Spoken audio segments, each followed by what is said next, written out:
जय श्रीराम.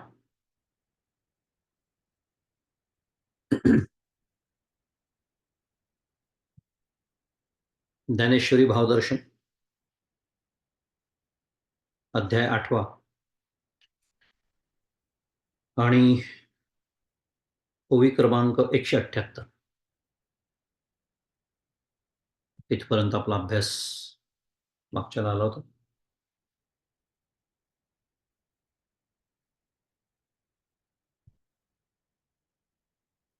मागच्याला आपण ओवी क्रमांक 170 ते 178 आपण साधारण अभ्यास केला.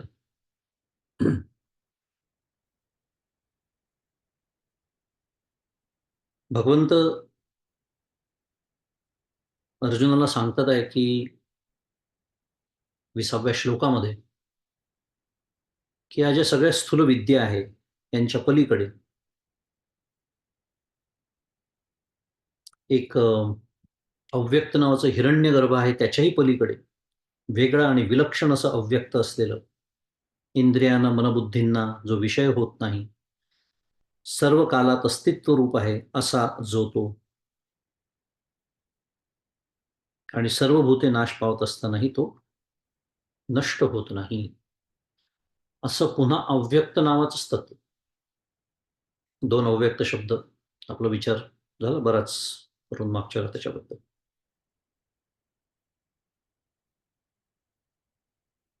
त्यामुळे माऊलींनी त्याच्याबद्दल असं म्हटलं की तै तया नाव सहज अव्यक्त आणि आकार आहे त्याची व्यक्त. आकाराला आलं की त्याला व्यक्त म्हणायचं. आकार नाहीसा झाला अव्यक्त म्हणायचं.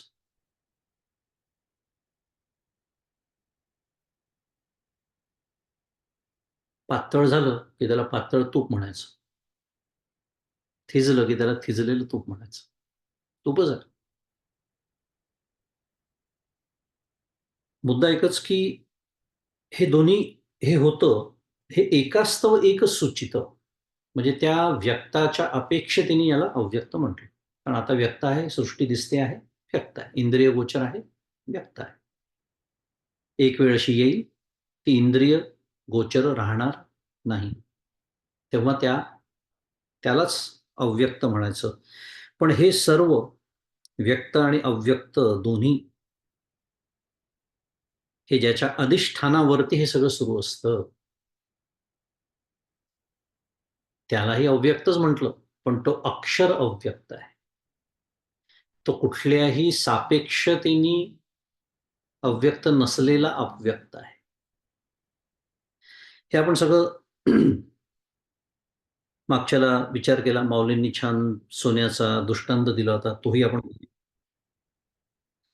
म्हणजे सोन्याच्या दृष्टीने बोलायचं झालं तर किंवा आत्ता मी जे बोललो, जे काही प्रतिपादन आपण आता अव्यक्त या शब्दाबद्दल केलं, ते समजण्यासाठी हा सुवर्णाचा दृष्टांत माऊलींनी दिला खूप छान. कारण तो कसा समजून घ्यायचा तर अलंकार त्याला व्यक्त म्हणायचं. एकदम साधं सोपं समजून घेऊया. अलंकाराला म्हणायचं व्यक्त, आणि जी लगड असते त्याला म्हणायचं अव्यक्त. तुम्ही म्हणाल पण लगड तर व्यक्तच आहे, दिसते ना, त्याला काय आकार, तिचा जो काही असेल त्याला आकाराला नाव नाही देता आलं तरी व्यक्त आहे. हो, पण अलंकाराच्या दृष्टीने बोलणं सुरू आहे. अलंकार आता आहेत का? नाही, म्हणून अलंकार अव्यक्त. आणि जेव्हा अलंकार असतात तेव्हा व्यक्त. पण सोन्याच्या दृष्टीने करा बरं विचार.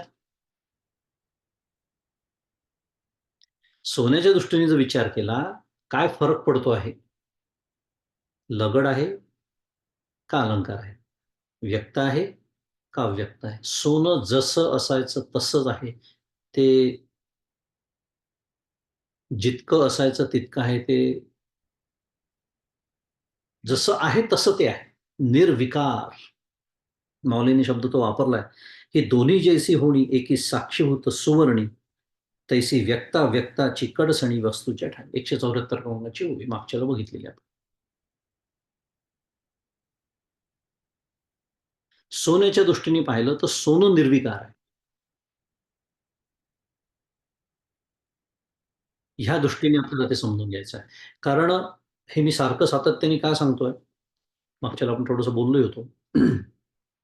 हे लगड आणि सोनं हा मी केलेला आरोप आहे सोन्यावरती. लक्षात ठेवा जर बारकावा आहे खूप वेदांताचा. कारण नाही तर सोनं विकारी ठरेल. कारण सोनं अलंकार झालं असं म्हटल्यावर होईल. परिणामवाद मागच्या वेळेसही बोललो होतो. सोन्याच्या दृष्टीने त्याच्याकडे जर मी बघितलं तर सोनं निर्विकार आहे. सोनं काहीच करत नाही. सोनं जसं असायचं तसं जेवढं असायचं तेवढंच आहे. हा मी केलेला आरोप आहे सोन्यावरती की ही लगड आहे आणि हे अलंकार आहेत. ती बांगडी आहे, ही अंगठी आहे, इत्यादी. आणि म्हणून माऊली त्या प्रसिद्ध ओवीमध्ये पुढे 176 मध्ये म्हणते, उजळणीच बघतोय आपण. उजळणीच्या शेवटाकडे चाललोय. पण महत्वाचे विषय आहेत. पुन्हा एकदा हे आपल्या डोक्यात स्वच्छ या कल्पना स्पष्ट झाल्या पाहिजे. कुठेही गोंधळ असता कामा नये. आणि ती प्रसिद्ध ओवी की जे हे विश्वची होऊनी असे, परी विश्वपण नासलेनी न नासे. अक्षरे पुसल्या न पुसे अर्थू जैसा. ही जी सुंदर अप्रतिम ओवी आहे माऊलींची. हे विश्वची होऊनी असे, विश्वपण नासलेनी न नासे. आता कल्पना करा, जर वरवर अर्थ मी पाहिला, का एवढं उजळणी असूनही आपण पुन्हा एवढं सविस्तर का बोलतोय? तर कुठे पुन्हा काही विचारांमध्ये, समजुतीमध्ये अस्पष्टता राहून गेली असेल मागच्याला, तर ती पुन्हा आपण स्वच्छ करून टाकूया या दृष्टीने. मी जसं म्हणत होतो, की याचा वरवर करा विचार. काय म्हणतात आहे?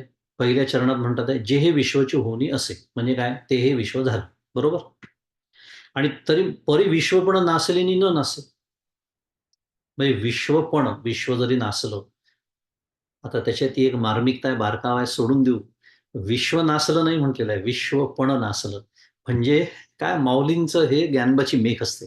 अभ्यास करताना ती लक्षात येते, की विश्वपण म्हणजे व्यक्तपण. कारण विचार केला तर विश्व नासतं का? म्हणजे पूर्णतः संपतं का?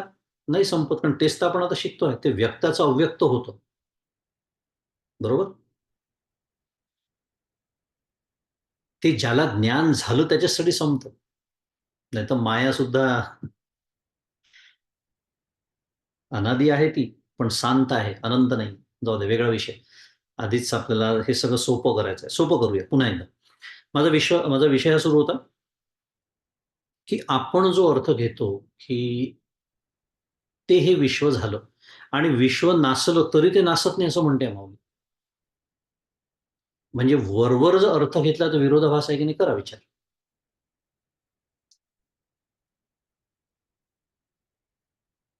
की एखाद्या गोष्टीपासून एखादी गोष्ट झाली आणि ती नासली.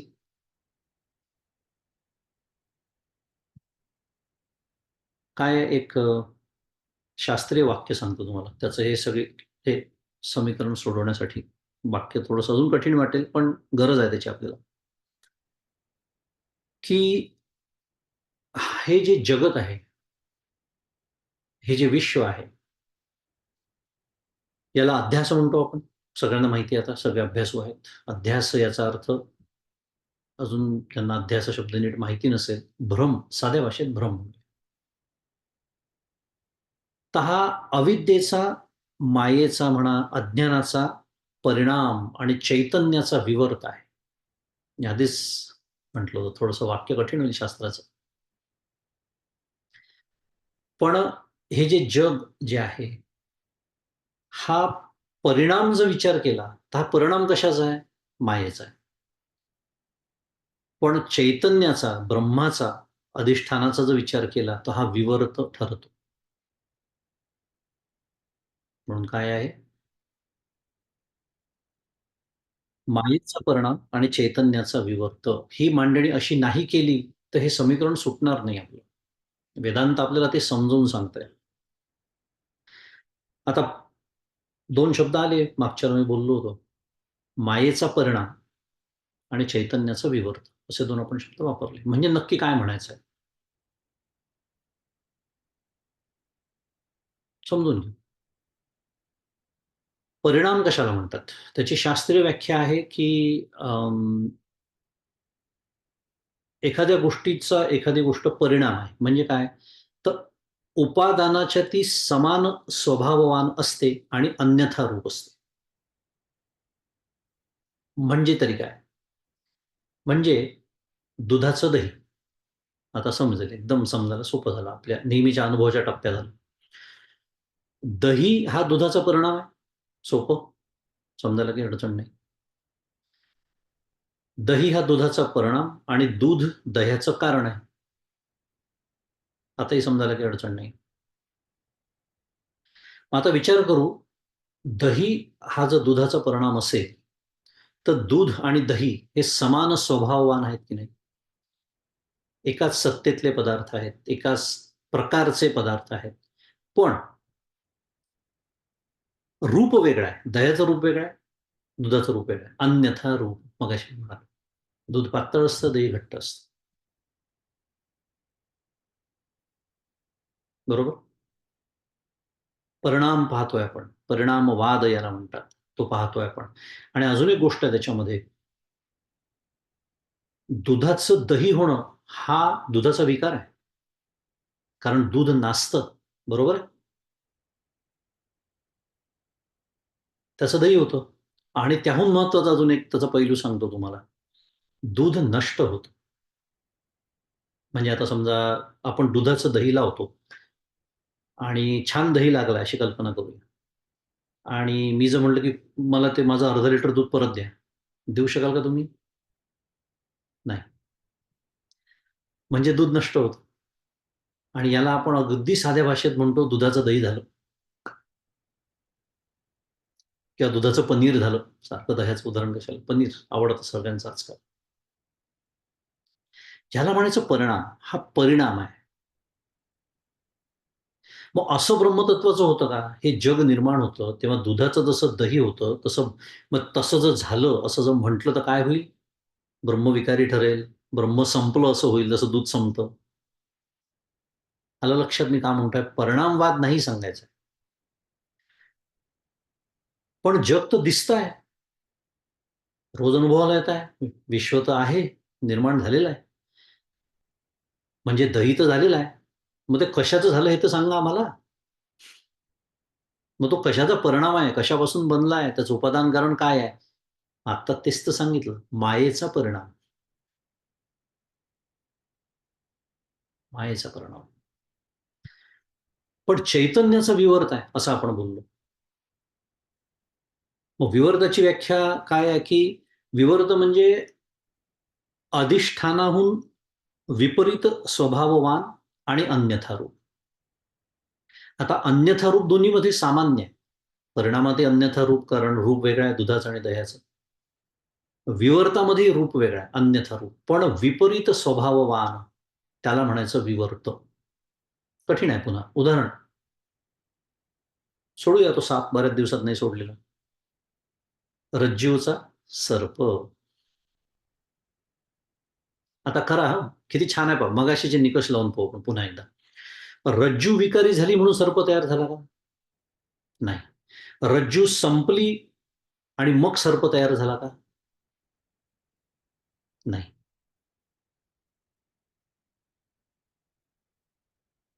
म्हणजे रज्जू संपली नाही, रज्जू विकारी झाली नाही, रज्जू बदलली आणि मग सर्प तयार झाला, म्हणजे रज्जू विकारी झाली नाही. त्यातलं काहीही झालेलं नाही.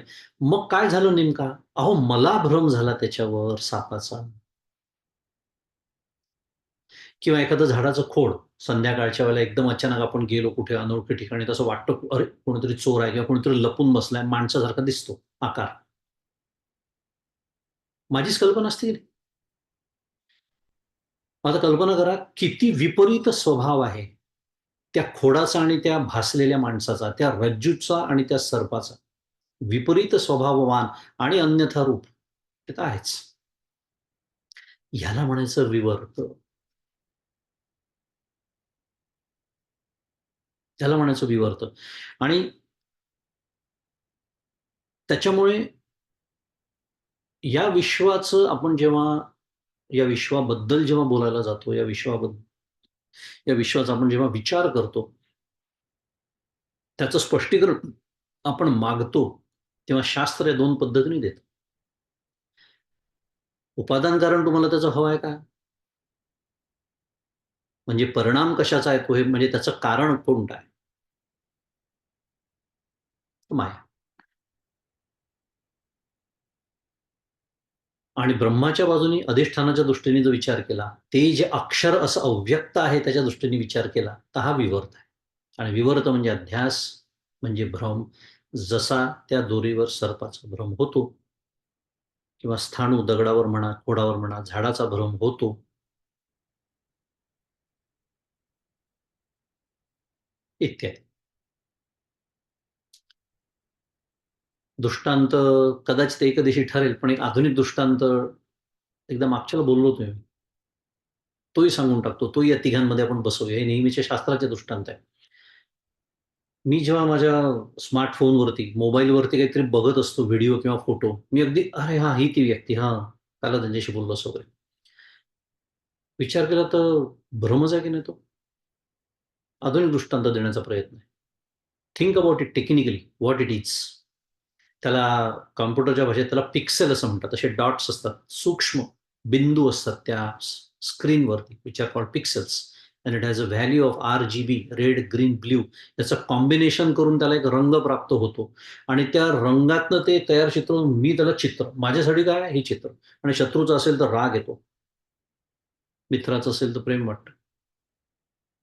प्रत्यक्षात ते बघितलं तर काय आहे?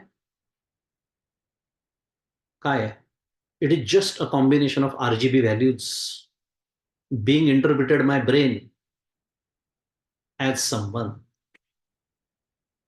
भ्रम, अध्यास.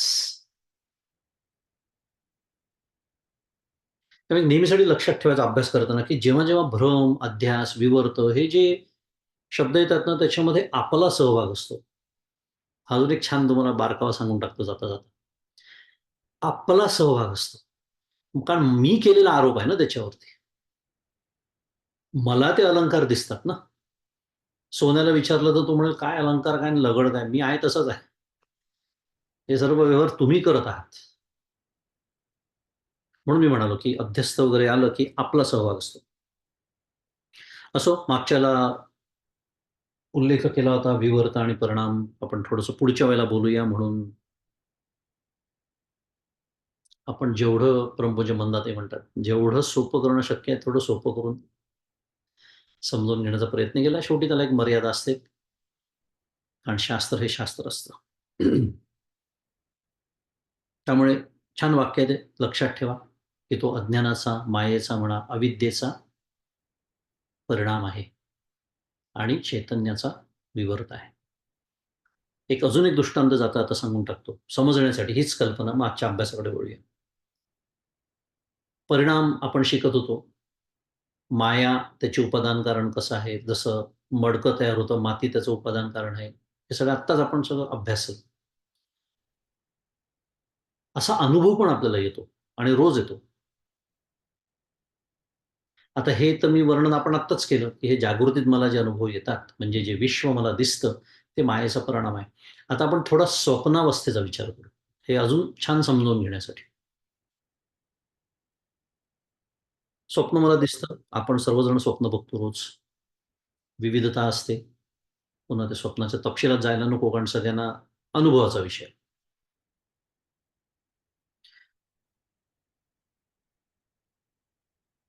मग ते स्वप्न मला जेव्हा दिसतं, मी त्या 10 बाय 12च्या खोलीत झोपलो असताना मला हिमालय दिसतो. मला समुद्र दिसतो. मला झाडं, जंगल, माणसं, पशु, पक्षी, बरं त्यात मी सुद्धा असतो. सगळं काही दिसतं आपल्याला. मग हे कुठून निर्माण झालं? हे कुठून निर्माण झालं? आता हे कोणी केलं? याचं उपादान कारण काय? त्याचं उपादान कारण त्याचं स्पष्टीकरण शास्त्र देतं. अरे, आपलं जे मन आहे ना, तेच त्याचं उपादान कारण. तेच त्याचं उपादान कारण. म्हणजे आपल्यासारख्या अल्पज्ञ जीवाचा इतका मोठा पराक्रम असू शकतो. गमतीने बोलतोय. काय पराक्रम? एकच ते मन, एकच ते अंतःकरण पण ती किती विविधता तेच होतं. तो डोंगर तेच मन झालेलं आहे. ते हिमालय तेच मन झालेलं आहे. तो समुद्र ते मनच झालेलं आहे. माझे मित्र मला दिसतात, शत्रू दिसतात, नातेवाईक दिसतात. ते सगळं मीच झालेलं आहे आणि पुन्हा मी आहेच त्याच्यामध्ये, त्या स्वप्नामध्ये. हे जसं माझ्या मनाने प्रसवलं ते सगळं आणि जाग आली की म्हणून तर ते एका क्षणात संपतं. तो समुद्राचं पाणी आटवावं लागत नाही. हिमालय वेगळा काढावा लागत नाही. माणसाला हाकलावं लागत नाही. तुम्ही आता जा म्हणून सांगावं लागत नाही. एका क्षणात सगळं संपतं जाग आल्यानंतर. का? कारण त्या एका मनाचीच ती पूर्ण निर्मिती असते. आता माझ्यासारख्या अल्पज्ञ जीवाचा जर हा एवढा मोठा पराक्रम आहे, त्या सर्वज्ञ ईश्वराचा त्याच्या माया नावाच्या शक्तीने तो हे निर्माण नाही करू शकणार?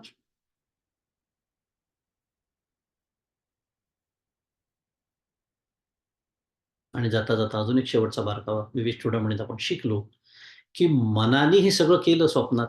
आपण आत्ताच बोललो मन त्याचं उपादान कारण आहे. म्हणजेच अविद्या, माया म्हणा, अविद्या म्हणा, अज्ञान म्हणा. म्हणजे स्वप्न हे अविद्या कार्य आहे. मग आता आपण शिकतोय माया हे या जगताचं उपादान कारण आहे, जे मला जागृतीत दिसतं आहे. म्हणजे हे सुद्धा काय आहे? अविद्या कार्यच आहे. आणि म्हणून तर दोन्ही मिथ्या ठरतात. म्हणून दोन्ही मिथ्या ठरतात. पण स्वप्न मिथ्या आहे, हे मला सहज कळतं. त्याच्यासाठी मला कुठेही शाळेत जाऊन शिकावं लागत नाही, ग्रंथ वाचावे लागत नाही. कारण मला रोज सकाळी जाग येते. पण या अज्ञानातून अजून मला जाग आलेली नाही. म्हणून मला हे सत्यच वाटत राहतं.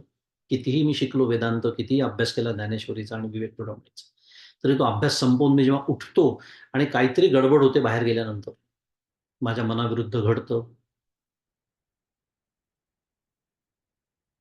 ताबडतोब विकारी सगळं विसरून जातो, की हे मिथ्या आहे.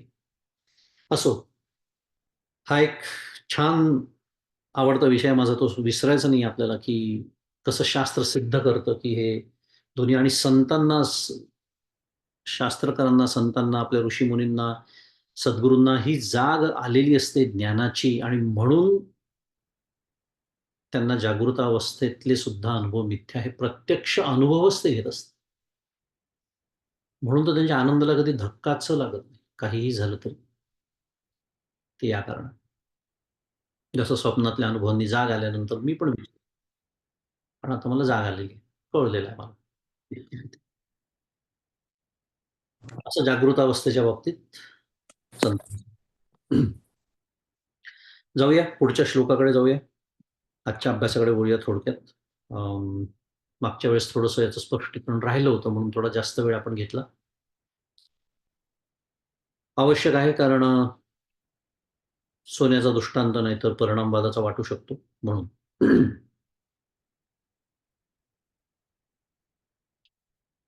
21 आणि 22 पुढचे 2 श्लोक आहेत. तर त्याचा गट केलेला आहे. एकच गट केलाय म्हणजे दोन्ही श्लोक एकत्र घेतले आहेत या ग्रंथामध्ये. तर आपण तसंच करूया. मोठ्याने वाचतो मी पहिले.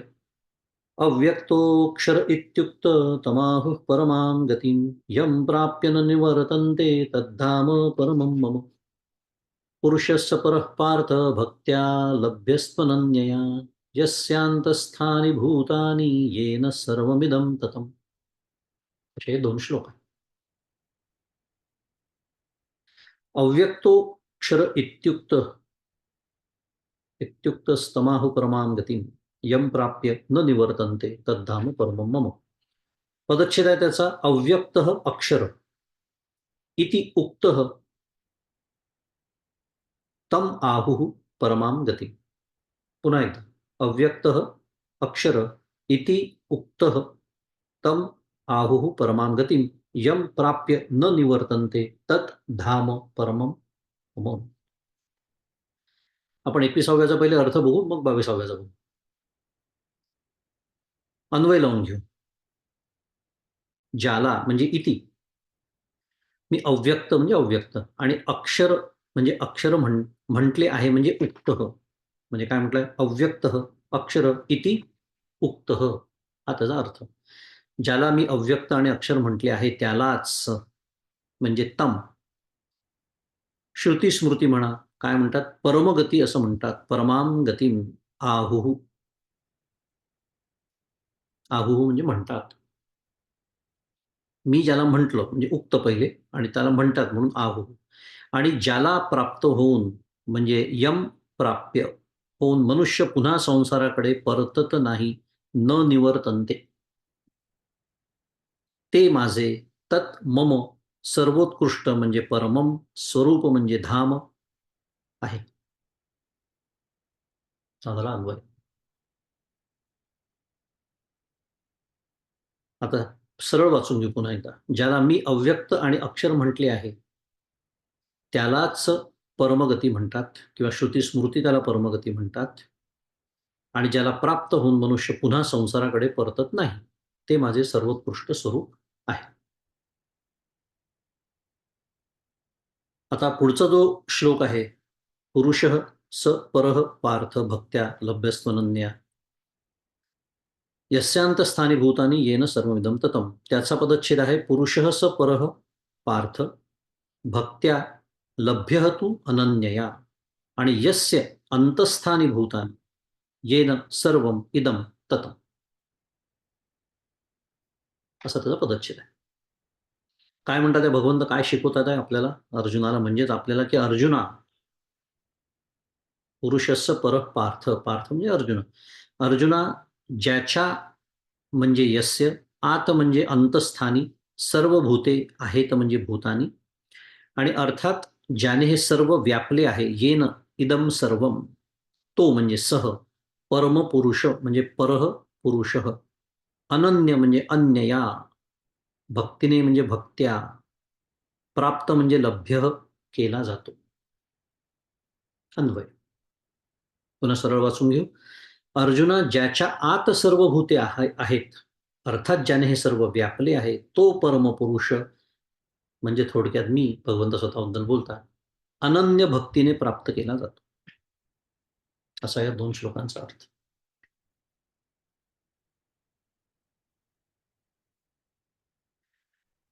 पहिल्या श्लोकामध्ये भगवंत म्हणतात आहे, की मी ज्याला अव्यक्त अक्षर म्हटलं, चला आपला अभ्यास करून भरपूर, पण दोन अव्यक्त झाले की नाही, त्यातला मी ज्या अव्यक्ताबद्दल बोलतोय ते अक्षर आहे, सनातन आहे, चिरंतन आहे, तो विचार आपण मागच्या वेळेला केला. ते जे अव्यक्त आहे त्यालाच श्रुती स्मृती म्हणजे वेद उपनिषद काय म्हणतात, परमगती असं म्हणतात. आणि ज्याला प्राप्त होऊन मनुष्य पुन्हा संसाराकडे परतत नाही, आणि ते माझं सर्वोत्कृष्ट रूप आहे. शिकलो आपण, काय शिकलो? हा ब्रह्मभुवनान लोका पुनरावर्तीनो. एकदम थेट तिकडे उडी मारायची ब्रह्मलोकापर्यंत, मग त्याच्यात सगळे आले. तो झाला आपला विचार करून सगळा मुद्दा काय, ब्रह्मलोकापर्यंत ज्या सर्व गती आहेत, गती याचा अर्थ, गती म्हणजे जाणे, किंवा आपण मराठीत म्हणतो ना, किती गतीने तो गेला म्हणजे स्पीड ज्याला म्हणतो, हे तर अर्थ आहेच, पण गती याचा अर्थ जाण्याचं ठिकाण, स्थान, त्याला गती म्हणतात. जाण्याचं ठिकाण, डेस्टिनेशन शुद्ध मराठीत. मग काय बघतोय आपण, की ब्रह्मलोकापर्यंतच्या ज्या गती आहेत, मग त्याच्यात पुन्हा आधीचे सगळे लोक आले, 14 भुवन आली, वरचे 7, खालचे 7, अतल वितल सुतल तलातल इत्यादी. कुठलीही घ्या, कुठेही तुम्ही जा, कुठेही पोहोचा, अगदी हो ब्रह्मलोकापर्यंत जा. म्हणजे ती जर तुमची गती असेल, म्हणजे ते जर तुमचं गंतव्य स्थान असेल, म्हणजे ते तुमचं डेस्टिनेशन असेल, गेस वॉट, शुद्ध मराठीत, you have to come back. हा तो येण्याचा काळ कमी जास्त होतेस मन, काळाचं गणित वेगळं, ते तो आपला विषय नाही आता. पण यावं लागतं परत, एवढं निश्चित, ते तर आपण आधीच शिकलो.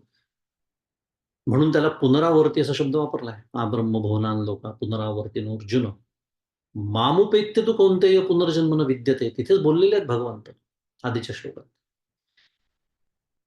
पण परब्रह्म जे आहे, भगवंत म्हणतात आहे, ते जे अव्यक्त नावाचं तत्व, ज्याला मी अक्षर म्हटलं, ज्याला परब्रह्म असं म्हणतात, ज्याला परमगती असं श्रुती म्हणते, तिथे गेल्यानंतर ते एकमेव ठिकाण आहे जिथे गेल्यानंतर परत आता यावं लागत नाही. परमगती. काय मगाशी आपण शिकलो? गती म्हणजे जाण्याचं ठिकाण, डेस्टिनेशन, बरोबर? स्थान. आणि परमगती म्हणजे असं ठिकाण की जिथे गेल्यानंतर पुन्हा परत यावं लागत नाही.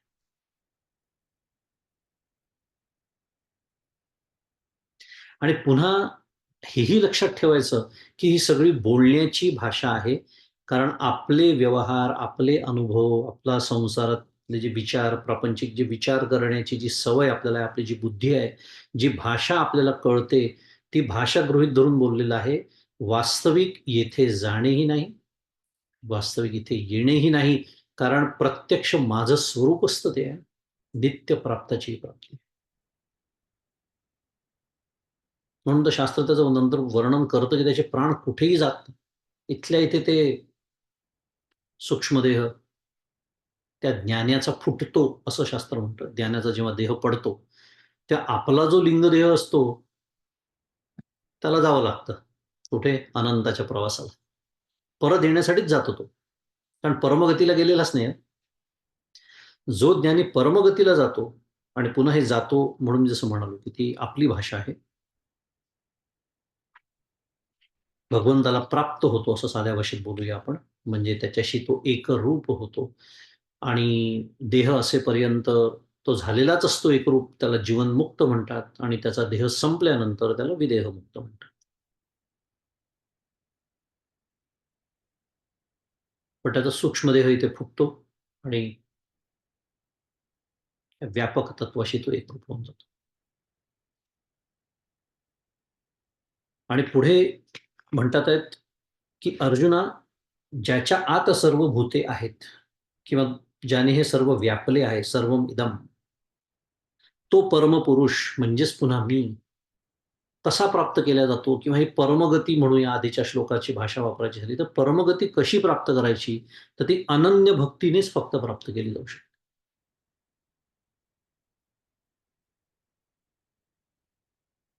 काय आहे, माझे दोन्हीकडे पंचायत होते. अनन्य शब्दातही मी अनुत्तीर्ण होतो आणि भक्ती शब्दातही मी अनुत्तीर्ण होतो. ना मला भक्ती नीट जमत आणि अनन्य तर नाहीच. बरं, अजून एक गोष्ट सांगायची, ती म्हणजे भक्ती म्हटल्यानं बरोबर आपल्या डोक्यामध्ये जे विचार येतात ते चुकीचे पण नाही आहे. कारण भक्ती म्हटलं की साधारणपणे तोच आशय असतो. विचारूया आचार्यांना काय म्हणतात आहे. आचार्य भाष्य करतात आहेत, भक्त्या लभ्य तू अनन्यया या शब्दावरती भाष्य करताना आचार्य म्हणतात की ज्ञान लक्षणया आत्मविषयया. काय शब्द वापरले पहा. एकदम भक्ती म्हणजे माझ्या डोक्यात जे विचार येतात त्याला पूर्णतः, कारण तो आहे ते आहेतच, ते भक्तीचा प्रांत पण आहे. पण मुख्य काय आहे? ज्ञान लक्षण या आत्मविषय म्हणजे आत्मविषयक ज्ञानरूप अनन्य भक्तीने प्राप्त होण्यास योग्य. म्हणजे भक्ती ही फक्त प्रेमलक्षणाच असली पाहिजे असं नाही. माझा अगदी शास्त्रीय शब्द वापरायचा झाला तर ज्ञानलक्षणा ही भक्तीच आहे. म्हणजे मी अजून दुसऱ्या भाषेत काय सांगायचा प्रयत्न करतोय की भक्ती म्हणजे प्रेम, बरोबर? भक्ती म्हणजे प्रेम, प्रेम म्हणजे भक्ती. प्रेम नसेल तर त्याला भक्ती हा शब्द सिद्धच होत नाही, खरं सांगायचं. त्यामुळे भक्ती म्हणजे प्रेम. आता मला जर आत्मस्वरूपाची ओढ लागली असेल, आत्मानुभूतीची ओढ लागली असेल, परब्रह्म प्राप्तीची ओढ लागली असेल, परमगतीची ओढ लागली असेल, म्हणजेच त्याच्याबद्दल मला प्रेम निर्माण झालं असेल, तर मी काय करीन? अनन्य भक्ती करीन की नाही मी त्याची? आणि इथे अनन्य भक्ती याचा अर्थ काय होईल? वैराग्य धारण करीन की नाही मी? कारण वैराग्यतेशिवाय अनन्यता येईल का? करा विचार तुम्ही. आलं लक्षात? किती आचार्य काय सांगतात आपल्याला, किती सुंदर पैलू आहे इथे भक्तीचा. भक्ती म्हणजे आपण ज्याला उपासना समजतो ती पण आहे, ती प्रेमलक्षण आहे. तिथे सुद्धा अनन्यता अपेक्षित आहे. तो भक्त विसरतोच. त्याला काही नको असतं. भक्ताला विचारा तुम्ही, या जगातलं काही नको असतं, जो खरा भक्त असतो. तो मला फक्त आता परमेश्वर बस, त्याला म्हणायचं आनंद. ज्ञानलक्षण भक्तीचा हाच तर पैलू आहे. की मला जर हे अखंड माझ्या अंतःकरणामध्ये या विचारांना स्थान द्यायचं असेल, तर मला ताबडतोब या प्रापंचिक विचारांपासून बाजूलाच होणं भाग आहे. तरच मी अनन्य भक्त या व्याख्येमध्ये बसू शकतो. मग ती ज्ञानलक्षणं असो भक्ती, की ती प्रेमलक्षणं असो. आणि म्हणून मी म्हणालो, की मी दोन्हीत अनुत्तीर्ण होतो. कारण करा ना, आपल्या अंतःकरणाचा विचार करा. सकाळी उठल्यापासून रात्री झोपेपर्यंत परमपूज्य काका तोच प्रश्न विचारतात, की आपण स्वतःचं जीवन जगतो तरी का? मी तर म्हणतो जाऊ द्या दिवस एक असा स्लाइस घ्या, स्लाइस म्हणजे काय तुकडा काढा काय 1 तासाचा आपल्या अंतःकरणाचा. गेल्या 1 तास झाले मी कशाचे विचार केले? करा बरं विचार लिहून काढा यादी. मी सोडून सगळे असं वाटतं आपल्याला, की मी माझं जीवन जगतोय. वेडेपणा आहे. संत लक्षात आणून देतात आहे, सद्गुरू लक्षात आणून देतात आहे. अखंड विचार जर मी बाहेरचेच करत असेल, हां, माझे जे कर्तव्य आहेत, मी ऑफिसमध्ये आहे, मला ऑफिसच्या मीटिंगचा विचार करणं भाग आहे. त्याच्याबद्दल बोलणं सुरू नाही. तो कर्तव्य आहे ते केलंच पाहिजे. पण माझं काम झाल्यानंतर, माझं कर्तव्य पूर्ण झाल्यानंतर जो भरपूर काळ असतो, कारण देह जरी ऑफिसमध्ये असला तरी मनाचा काळ एक वेगळा असतो. देह ऑफिसमध्ये 8 तास असतो. आपण काम सुद्धा करत नाही 8 तास करा ऑफिसमध्ये विचार केला तर. सगळ्यांना सगळं चांगलं माहिती आहे. मग कामही जर मी 8 तास करत नाही, त्यातले सुद्धा काम मी खरं विचार केला तर 3-4 तासच प्रत्यक्ष काम करतो. म्हणजे उरला की 50% of the time. What are you doing? आणि ऑफिसच्या बाहेर जायच्या आधी शनिवार, रविवार हे आपलं प्रापंचिक आयुष्य गृहीत धरून हे सगळं बोलतोय. जोपर्यंत मी एक साधक म्हणून हे गंभीरतेने घेणार नाही आणि असा विचार करणार नाही, ज्याला परमपूज्य काका अगदी साध्या भाषेत म्हणतात, माझ्या अंतःकरणाची मी धर्मशाळा करून घेतलेली असते. त्या बाबतीत मी अत्यंत सावध राहणार नाही. कोणते विचार करतोय मी? कशाला विचार करतोय मी? झाला ना तो कार्यक्रम काल आता. त्याचं चिंतन आज कशाला? त्याच्यावर गॉसिप कशाला आज? ती असं बोलली, ती त्याच्यासाठी मैत्रिणीला फोन करायचा. 1 तास त्याच्यावर घालवायचा. हा 1 तास जर मी आत्मचिंतन केलं असतं, मी जर नामस्मरण केलं असतं, तर त्याला अनन्य भक्त. म्हणून मी मगाशी प्रेम, भक्ती या शब्दाचं प्रेम ही व्याख्या जी आहे ती दोन्हीकडे लागू पडते. कारण मला जर प्रेम असेल, मला जर आता ओढ लागली असेल त्या आत्मस्वरूपाची, बरं ती ओढ तरी कशाला लागावी? अव्यय सुख त्याचं वर्णन विवेक चूडामणीत आचार्य करतात. अव्यय सुखम, अव्यय असा आनंद आहे आणि आनंदासाठीच तर मी बाहेरचे विचार करतो. मग आता एकदा आपल्याला कळलं ना आनंद कुठे आहे, मग निदान आता तरी मी तसा म्हणून तर समर्थ सावध, साक्षेपी, दक्ष. सावध मागच्या वेळेला कोणीतरी अर्थ विचारला होता मला साक्षेपीचा. साक्षेपीचा अर्थ सातत्य असा होतो. नित्य, सातत्य म्हणजेच अनन्य आणि अखंड सावध, अखंड. ताबडतोब त्याला छाटून टाकणे म्हणतात का? विचार आला का? विचार येईल कदाचित. आहे अजून रजोगुण आपल्यामध्ये. अजून आपण प्रापंचिक पण आहोत. पण मी जर सावध असेल तर मी काय करतो? नाही, नाही. हा अनुत्पादक विचार काढून टाकायचा. नाही करायचा त्याचा विचार. Don't go behind it. Don't try to follow that thought. शुद्ध मराठी. हे असं छाटायची सवय आपल्याला नाही लागली. असा स्वच्छ निचरा करायची आपल्या अंतःकरणाची सवय आपल्याला नाही लागली. तर मग परमार्थ म्हणूनच खूप कठीण वाटतो. आणि हे जर करण्याची सवय लागली, तर अतिशय सोपा आहे तो. कारण ते माझं स्वरूपच आहे.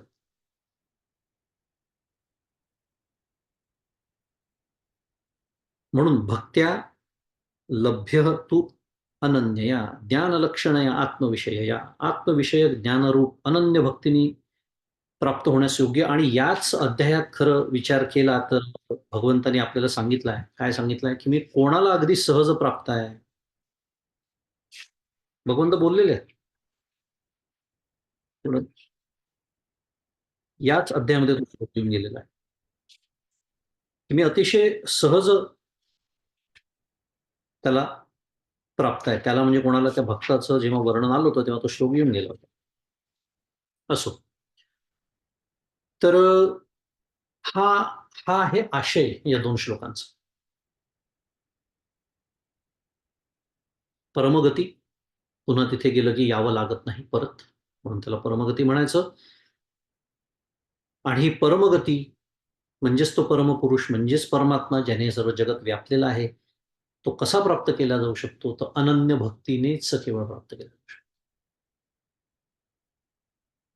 आता याच 2 श्लोकांचा गट परमपूज्य काकांनी पण केलेला आहे. त्यामुळे आपल्याला थोडंसं पुन्हा एकदा गीता दीपस्तंभाकडे वळावं लागेल.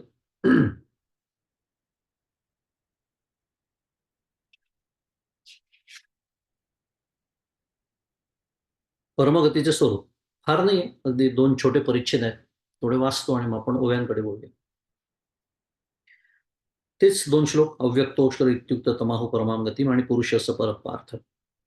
त्याचा अर्थ परमपूज्य काकांनी दिलेला आहे की अमूर्त व अविनाशी असलेले जे स्वरूप तेच सर्वश्रेष्ठ गतिरूप म्हटले जाते आणि जे प्राप्त झाले असता पुन्हा जन्माला यावे लागत नाही. तेच माझे सर्वश्रेष्ठ स्थान आहे आणि ज्याच्यामध्ये सर्व जीवसृष्टी सामावलेली आहे व ज्याने हे सर्व जग व्यापलेले आहे तो परमपुरुष अनन्य भक्तीनेच प्राप्त होऊ शकतो. मग अशीच अर्थ साधारण. आता हे जे आहे ना ज्याच्यामध्ये सर्व जीवसृष्टी वगैरे हा विषय पुढच्या अध्यात खूप छान आहे, 9व्या अध्यात. मस्थानी सर्व भूतानी. तर त्याच्याच पुढच्या श्लोकात भगवंत तिथे म्हणतात नचमस्थानी भूतानी वगैरे. तो एक खूप सुंदर विषय आहे, तो आपण तेव्हा बघूया. पण आता आपण एवढं समजून घेऊया की इथे म्हटलंय ज्याच्यामध्ये सर्व जीवसृष्टी सामावलेली आहे व ज्याने हे सर्व जग व्यापलेले आहे. आता विवेचन आहे परमपूज्य काकांचं, ते वाचूया. गती व धाम हे शब्द साधकाच्या व्यावहारिक समजुती गृहीत धरून वापरले आहेत. आणि पहिल्या वाक्याचा म्हणतात गती आणि धाम हे 2 शब्द येऊन गेले या 2 श्लोकांमध्ये. आणि धाम म्हणजे राहण्याचं ठिकाण, घर, स्थान इत्यादी आपला अर्थ आपल्याला माहिती असतात आणि गती म्हणजे जाणे हे माहीत असतं. म्हणून आधीच सांगून टाकलं काकांनी. काय? या व्यावहारिक समजुती गृहीत धरून हे बोलणं सुरू आहे आणि जन्म मरण रूप दुर्गती सापेक्ष परमगती हा शब्द आहे. कारण जाणे आणि येणे ही गती आहे की नाही, मग त्याच्या सापेक्ष त्याला परमगती म्हटलं की जिथे गेलं की पुन्हा यावं लागत नाही. आणि जन्म मरण रूप ही दुर्गती आहे, आपण मागच्या वेळेला शिकलो. दुःखालय अशाश्वत त्याचं झालेला आहे आपला अभ्यास करून. भगवंताने त्याचं वर्णन केलंय. ते दुःखालय आहे ते अशाश्वत आहे. गतीमधील अपेक्षित वाटचाल नित्यप्राप्त स्वरूपाच्या बाबतीत संभवत नाही. इथे आलेलंच आहे, काकांनी लिहिलेलंच आहे, जे मगाशी बोलण्याच्या ओघात आपलं येऊन गेलं की ते नित्यप्राप्त आहे. मग तिथे गतीचा काय संबंध होतो? जे मीच आहे, जे माझं स्वरूपच आहे, जे मला प्राप्तच आहे, तिथे जाणं हा शब्द कसा काय संभव आहे? कुठे जाणं? पण अज्ञान गृहीत धरून हे बोलणं सुरू आहे. अज्ञान असल्यामुळे साधना करावी लागते, म्हणजे इथून तिथे जावं लागतं, प्रगती करावी लागते. त्यामुळे त्याला गती हे सगळं गृहीत धरून बोलणं सुरू. पुढे म्हणतात आहे काका की स्वर्गादी धामांच्या सापेक्ष मोक्षधाम हा शब्द. आता गती आणि धाम या दोन्ही शब्दांचं स्पष्टीकरण काका देतात आहे की त्याला मोक्षधाम का म्हटलं, तर आम्हाला स्वर्ग कळतो म्हणून त्याला स्वर्गधाम आहे. स्वर्गात जाणं, पुन्हा परत येणं, नरकात जाणं ते धाम आहे, म्हणून याला सुद्धा धाम असं म्हटलं, त्याला मोक्षधाम म्हटलं. आणि मोक्ष हे ठिकाण नाही. आता सत्य काय आहे ते सांगतात आहेत. मोक्ष हे ठिकाण नाही आहे. एखाद्या ठिकाणी जाऊन मी राहिलो, मोक्ष प्राप्त झाला असं नाही. मोक्ष हे ठिकाण नाही, खरे तर ती अवस्थाही नाही. काय म्हणतात काका? मोक्ष हे ठिकाण नाही आणि खरे तर ती अवस्थाही नाही. म्हणायचं असं आहे, आशय असा आहे की त्याला अवस्थेची सापेक्षता नाही. जसं आपल्याला 3 अवस्थांचा अनुभव आहे रोजच्या पातळीवर. जागृतावस्था, स्वप्नावस्था, सुषुप्तावस्था. या 3 अवस्था आणि या 3 अवस्थांमध्ये अखंड आपण फिरत असतो. बरोबर आहे ना? जागृत अवस्था, ज्याच्यात तुम्ही आता आहात अशी माझी श्रद्धा आहे. नंतर रात्री आपण झोपायला जाऊ, तेव्हा सुषुप्ती आणि मग स्वप्न. आता या 3च अवस्था ज्याला माहिती आहेत, त्याला जर चौथी पण एक अशी काय म्हणूया, असं काहीतरी आहे, हे सांगायची वेळ येते, तेव्हा त्याला काय सांगितलं जाईल, "अरे, चौथी पण एक अवस्था आहे. तुला नसेल अनुभव त्याचा, पण त्याला तुरीय अवस्था म्हणतात."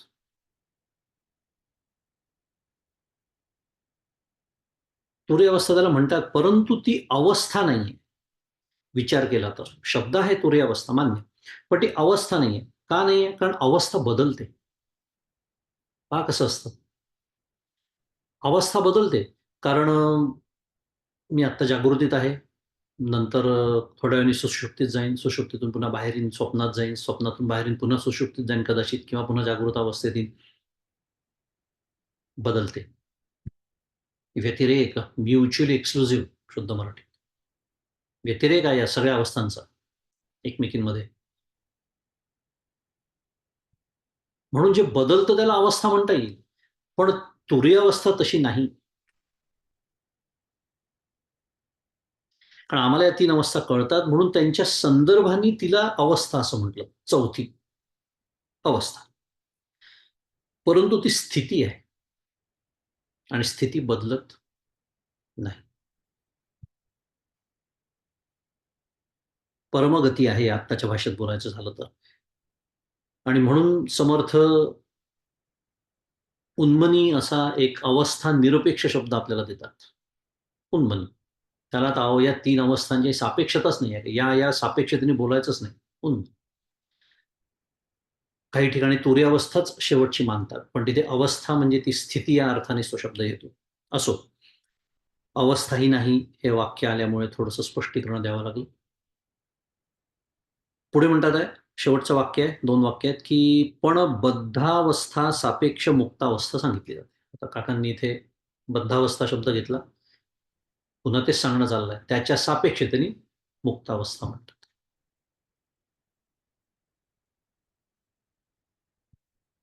काय श्लोक म्हणतो आपण सुरुवातीला? अहम निर्विकल्पो निराकार रूपो विभुर्व्याप्य सर्वत्र सर्वेंद्रियाणा सदा मे समत्वम न मुक्तीर न बंध चिदानंद रूप शिवोहम शिवोहम. बंध गृहीत धरला म्हणून मोक्षाबद्दल बोलावं लागतं. पण जेव्हा त्या स्वरूपाची प्राप्ती होते, त्या परमगतीची प्राप्ती होते, मोक्षधामाची प्राप्ती होते, इथले सगळे शब्द वापरून घेऊया आपण. जेव्हा ज्ञानाची जाग येते, तेव्हा कळतं की हे मिथ्या आहे आणि बंध मिथ्या ठरत असल्यामुळे त्याच्या सापेक्ष असलेला मोक्षही मिथ्याच ठरतो. पण ते अनुभव आल्यानंतर, आत्ता नाही. पण त्या श्लोकामध्ये आचार्य वस्तुस्थिती आपल्याला सांगतात.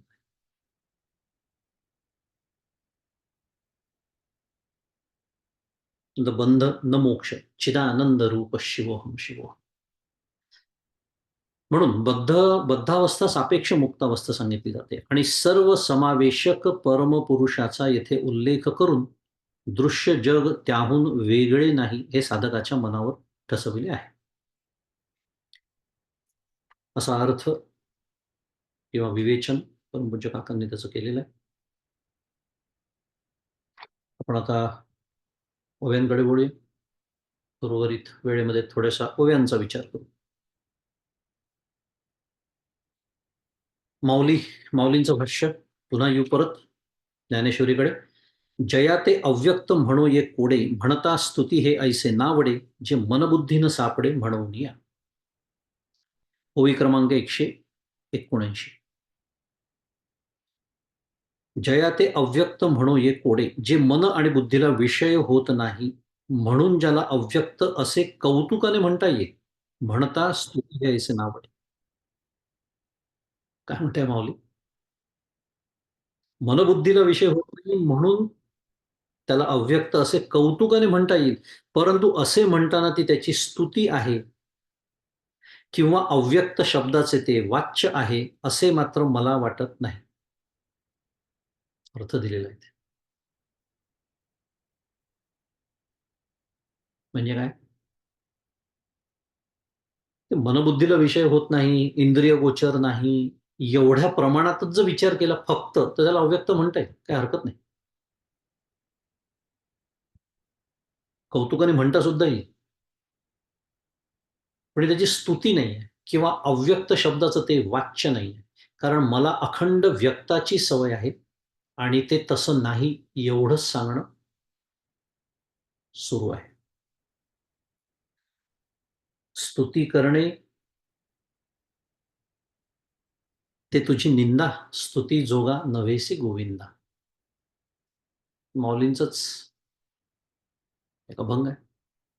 स्तुती जोगा तू नाहीच आहे. केला आपण तो विचार मागच्या कुठल्या तरी दुसऱ्या एका प्रवचनात सोडून देऊ. कारण जो जसा नाही त्याला तसं म्हणणं ही त्याची निंदा असते. आणि मी ब्रह्मतत्वाबद्दल काहीही बोलायला गेलो आणि त्याला काहीही तू असा आहे, तू तसा आहे, तू अव्यक्त आहे, तू अक्षर आहे, हे सगळं बोलणं, हे माझं तो कसा नाही हे सांगणं सुरू असतं. कारण मला क्षराची सवय आहे, म्हणून ते क्षर नाही म्हणून त्याला अक्षर म्हणायचं. म्हणजे ती त्याची निंदाच ठरते. कारण ते जसं नाही तसं त्याला म्हणणं. कारण ते क्षरही नाही, अक्षरही नाही, ते ते व्यक्तही नाही, ते अव्यक्तही नाही, ते सगुणही नाही, ते निर्गुणही नाही. सर्वांच्या पलीकडे आहे. थोडक्यात त्याच्याबद्दल बोलताच येत नाही. पण काहीतरी बोलावं लागतं. म्हणून माऊली म्हणते, की कौतुकाने अव्यक्त म्हणता येईल. स्तुती किंवा ते त्याचं वाच्य आहे असं मला वाटत नाही. आणि आकारा आलिया जयाचे निराकारपण न वचे, आकार लोपे न विसंचे नित्य गा गा. काय माऊलींचं मी मागच्या वेळेला बोललो होतो, की इतकी विलक्षण रचना माऊली करते, की इतका मोठा आशय पण एका ओवीमध्ये सिद्ध किंवा ओवीच्या अर्ध्या चरणामध्ये नव्हे पाव चरणात सुद्धा सिद्ध होतो. आकारा आलिया जयाचे निराकारपण न वचे सांगून टाकलं. मगाशी मी जे एवढं सगळं मला व्याख्यान करावं लागलं ते परिणामवाद आणि विवर्तवाद ते अर्ध्या चरणात माऊलींनी सांगून टाकलं. आणि आकाराला प्राप्त होऊन देखील ज्याचा निराकारपणा नष्ट होत नाही. ते मी मगाशी म्हणालो. इकडे म्हणायचं ते हे विश्व तोच झालेला आहे. सर्वं खलु इदं ब्रह्म असंही त्याला म्हणायचं. आणि इकडे म्हणायचं की त्याच्या निराकारपणाला तरी धक्का लागत नाही.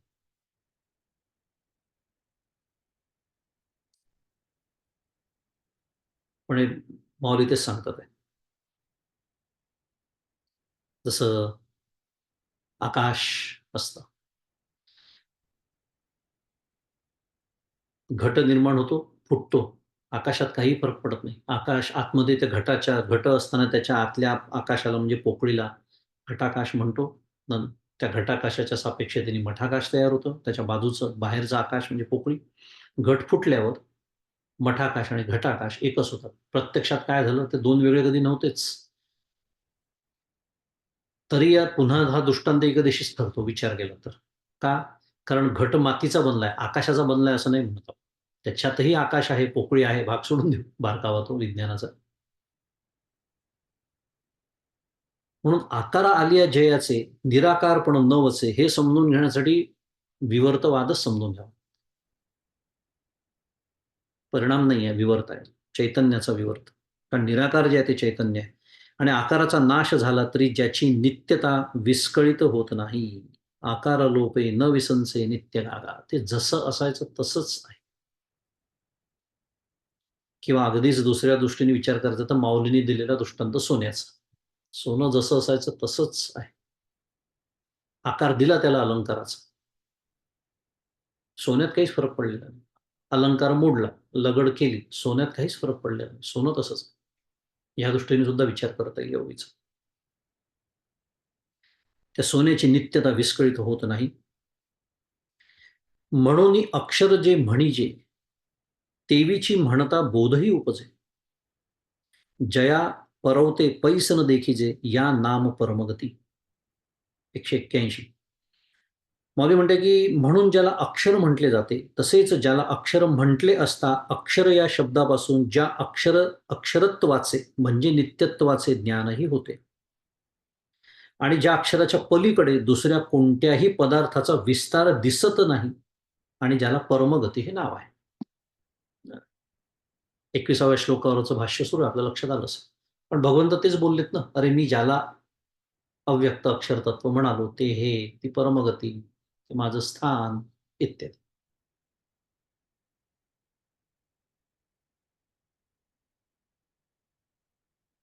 त्यामुळे अक्षर म्हटलं, की आपल्याला जे नेहमीच अक्षर आठवतं मराठीतली अक्षरं, ती नाही बरं का. आता आत्तापर्यंत नक्कीच लक्षात आलं असेल. पण अक्षर म्हणलं की पहिले अर्थ तोच येतो डोक्यात. अक्षर म्हणजे जे क्षर कधीच नाश पावत नाही. अखंड असतं. आहे, आहे, आहे, नित्य, चिरंतन, सनातन. त्याला म्हणायचं अक्षर. आणि म्हटलं की त्याच्या नित्यत्वाचं ज्ञान होतं आणि त्याच्या पलीकडे दुसऱ्या कोणत्याही पदार्थाचा विस्तार दिसत नाही. म्हणजे काय? दुसऱ्या भाषेत सूक्ष्मतेची परमावधी आहे आता. गेलंय आता आधुनिक विज्ञान खूप सूक्ष्ममध्ये चाललेलं आहे. सब ॲटॉमिक पार्टिकल्स, क्वांटम पार्टिकल्स. आजच्या विज्ञानाच्या दृष्टीने सूक्ष्मतेची परमावधी आहे. पण शेवटी त्याच्यात भेद आहेच. ते अवयवच ठरतात त्याच्यापेक्षा मोठ्या गोष्टीचे. हे कसं आहे? अखंड एक रस आहे. सूक्ष्मतेची परमावधी आहे. आता त्याच्या पलीकडे सूक्ष्मता हा प्रकारच नाही. त्याच्यापेक्षा सूक्ष्म हे आता संभवतच नाही.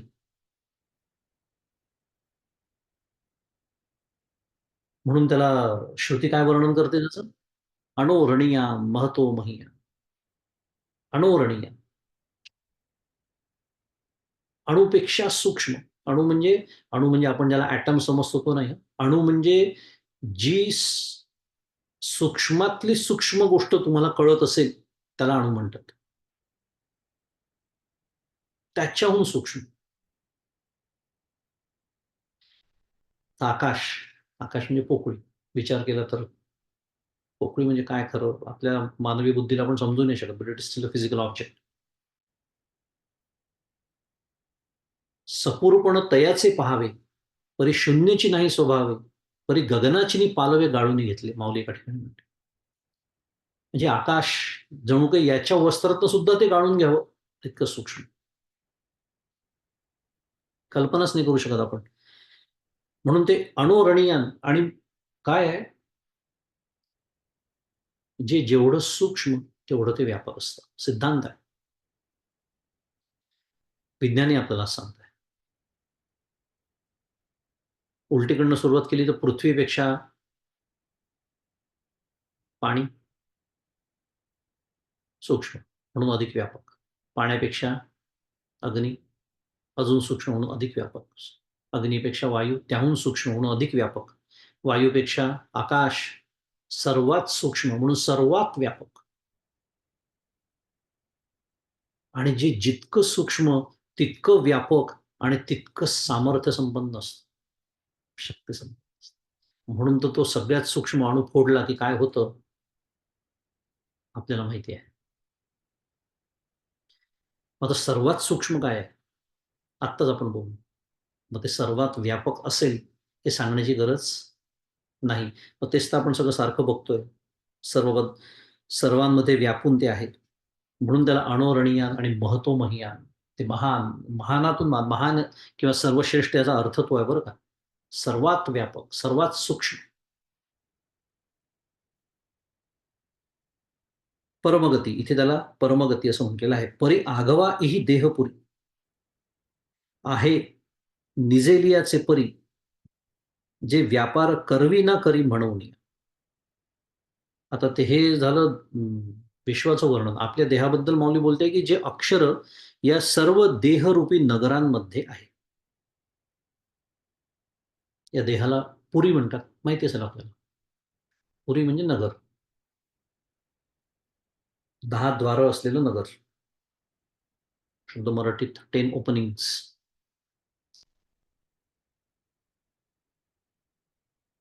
तर या देहरूपी नगरांमध्ये जे अक्षर नावाचं तत्व आहे, पण जे देहाकडून कोणत्याही क्रिया करवीत नाही आणि स्वतः देखील काही करीत नाही. म्हणून देहात झोपी गेल्याप्रमाणे अव्यवहार्य स्वरूपात ते आहे. काय म्हणते ओवी 182 क्रमांकाची?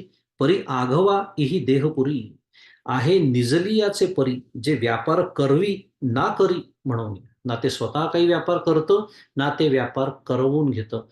ना ते करता आहे, ना ते करवित आहे. आणि म्हणून या नगरात जणू काही ते झोपल्यासारखं आहे. पुरे शेते इति पुरुषः अशी त्याची व्युत्पत्ती आहे. म्हणून त्या अक्षराला त्या परमगतीला, त्या परमधामाला, त्या ब्रह्मतत्वाला, त्या आत्मतत्वाला, त्या परमेश्वराला, त्या परमात्म्याला, त्या चितला, त्या संवितला, त्या कैवल्याला किती शब्द वापरले? त्या सगळ्याचा अर्थ एकच होतोय सांगण्यासाठी. जे माझ्या देहात आहे, या देहाच्या सापेक्षतेने या व्यष्टीबद्दल बोलायचं झालं, तर त्याला काय म्हणतात? पुरुष. पुरे शेते इति पुरुष. आणि तो झोपल्यासारखा का म्हटलं? इथे जे म्हटलंय, झोपी गेल्याप्रमाणे अव्यवहार्य आहे. कारण झोपणे म्हणजे उदासीन किंवा निष्क्रिय. आपण म्हणतो ना, आता समजा व्यवहारामध्ये आपण झालं, असं काहीतरी झालं, समजा एखादी गोष्ट माझी चोरीला गेली, समजा आता माझ्या मुलाची एखादी गोष्ट चोरीला गेली, मी त्याला काय म्हणतो, अरे तू झोपला होता का मग? झोपला होतास का मग? म्हणजे याचा अर्थ तुझं लक्ष नव्हतं का? किंवा तू त्याच्यावर काही केलं काही नाहीस, काही ऍक्शन, क्रिया कशी काही केली नाहीस. म्हणजे झोपणे हे निष्क्रियतेचं लक्षण आहे. व्यवहारात आपण तसंच बोलतो. परवा मी हे वर्गात शिकवलं, तेव्हा तू झोपला होतास का? म्हणजे तुझं लक्ष नव्हतं. तुला कळत नव्हतं, तुझं कळण्याची प्रक्रिया बंद पडली होती. म्हणून त्याला पुरेशेते असं म्हणतात. जणू काही झोपलेला, कारण तो काहीच करत नाही. निष्क्रिय. ना तो करतो, ना तो करून घेतो. एरवी जे शारीर चेष्टा त्या माझी एकही न ठकेगा सुभटा, दाही इंद्रियाची वाटा वाहतची आहात. 183. पण मौली काय म्हणते की असं जरी असलं तरी एरवी अर्जुना, या देहात असणारे जे ब्रह्मतत्व आहे, ज्याला आपण काय म्हटलं? पुरुष म्हटलं. आत्ता समजून घेतलं. कारण ते काही करत नाही, निष्क्रिय आहे. कारण त्याची व्याख्याच आहे निष्कर्म ब्रह्म, जे काहीच करत नाही, ते केवळ आहे. या देहात असणारे जे ब्रह्मतत्व आहे ते स्वतः काही करीत नसले तरी सुद्धा देहाकडून होणाऱ्या ज्या क्रिया आहेत त्यांपैकी एकही क्रिया बंद पडत नाही. 10 इंद्रियांचे मार्ग तर अनेक क्रियांच्या रूपाने वाहतच राहतात. अखंड आपलं जागृत अवस्थेमध्ये आणि स्वप्नावस्थेमध्ये मानसिक क्रिया. काही भाग्यवान असतात जे त्याच्यातही शारीरिक क्रियाही करतात. स्लीप वॉकर्स, झोपेत चालणारे आपण त्यांना म्हणतो, विनोदाचा विषय. मुद्दा एवढाच की या 10 इंद्रियांचे जे मार्ग, ते अनेक क्रियांच्या रूपाने ते वाहतच राहतात. एकही क्रिया बंद पडत नाही. उकलुनी विषयांचा पेटा होत मनाचा चोहटा, तो सुखदुःखांचा राजवाटा भितराही पावे. काय माऊलीने दृष्टांत दिलाय बा. पंच विषयांचे पेटारे उधवल्यानंतर मनाचा चव्हाटा तयार होतो आणि त्या चव्हाट्यावर विषयांचा बाजार सुरू होतो व त्या बाजारात मिळालेला सुखदुःखाचा राजवाटा किंवा महत्वाचा भाग हा अंतःकरणाला प्राप्त होतो. का? कारण माऊलीने आधी एकदा आपल्याला सांगून ठेवलेला आहे, जव निरार्थता नाही तव व्यापार असे पाहिजे. अजूनही मी आर्त आहे. आर्त म्हणजे अखंड आशा, आकांक्षा, हे पाहिजे, ते पाहिजे, इतकं पाहिजे, तितकं. व्यापार असणारच आहे. निरार्थता नाही. जेव्हा निरार्थता नाही तेव्हा व्यापार असे पाहिजे. मग आत्मसंतुष्टीचे ठाई कुंठे सहज आहे. बहुतेक 3ऱ्या अध्यायात येते ओवी ती. मग इथे व्यापाराचंच हे दिलेलं आहे. चव्हाटा म्हणजे 4 वाटा. बरं का? चौक.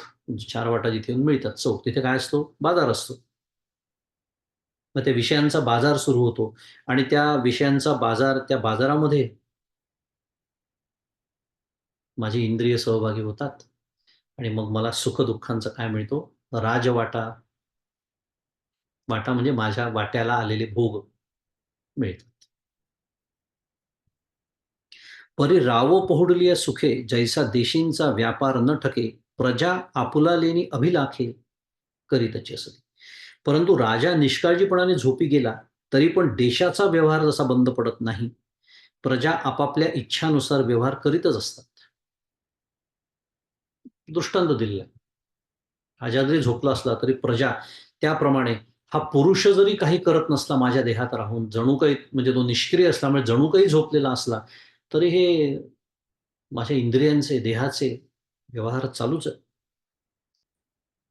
तैसे बुद्धीचे हन जाणणे का मनाचे घेणे देणे इंद्रियांचे करणे स्फुरण वायूचे.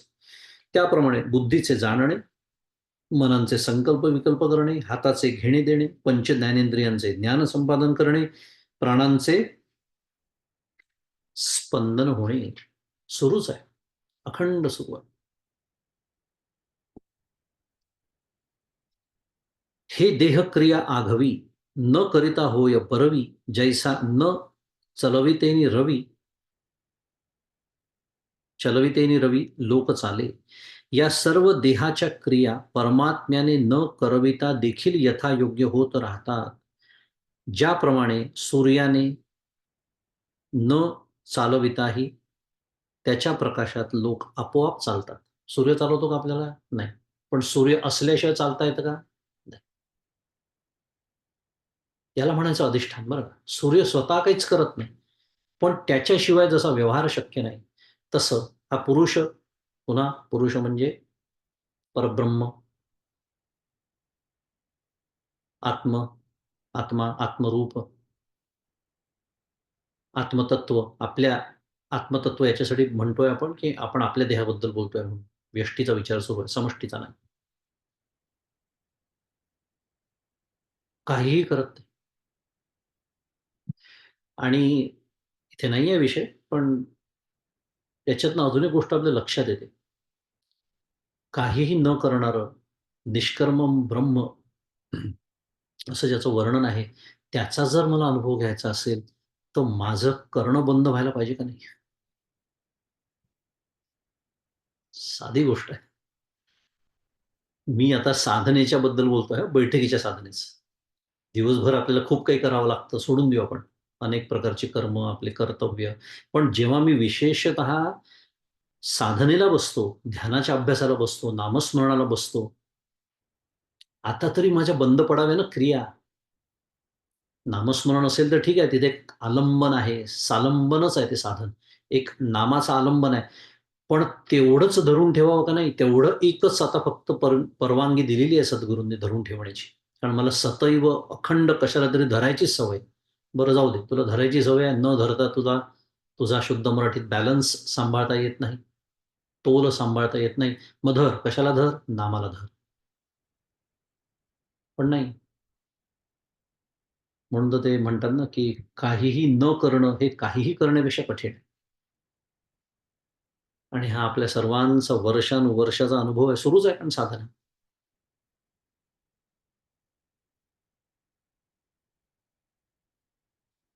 अर्जुन तयापरी सुतला ऐसा आहे शरीरी, म्हणोनी पुरुष गा अवधारी म्हणिते जयाते. 188 क्रमांकाची ओळ. अर्जुना, त्याप्रमाणे निष्क्रिय असा हा परमात्मा शरीरात जणू झोपी गेल्यासारखा आहे, म्हणून त्याला पुरुष असे म्हणतात, हे लक्षात घे.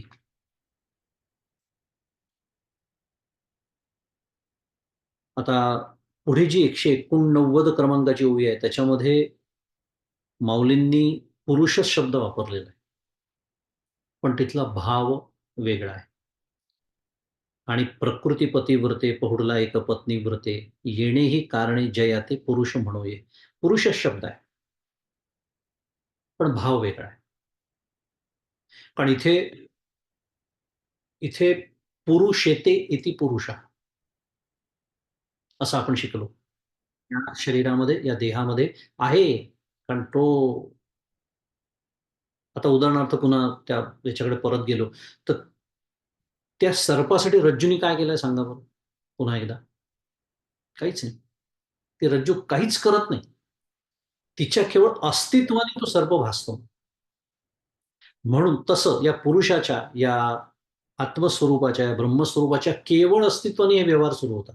या सूर्याच्या प्रकाशात केवळ हे व्यवहार चालतात. तो सूर्य ना काही करत, ना काही करवत. तर त्याची ही, त्या पुरुषाची म्हणजे ब्रह्मतत्वाची, म्हणजे आत्मतत्वाची जी निष्क्रियता आहे,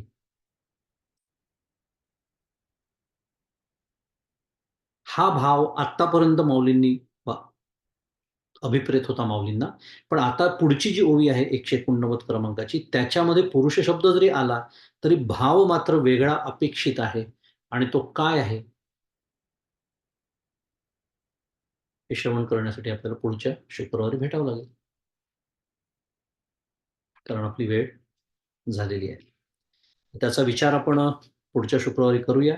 पुन्हा एकदा 188 इतक्या ओव्यांचा आपला अभ्यास झाला. 189 क्रमांकाची ओवी ही आपण पुढच्या वेळेला बघू आणि आज आपलं चिंतन इथे थांबवू आणि हे चिंतन सद्गुरूंच्या चरणी अर्पण करू.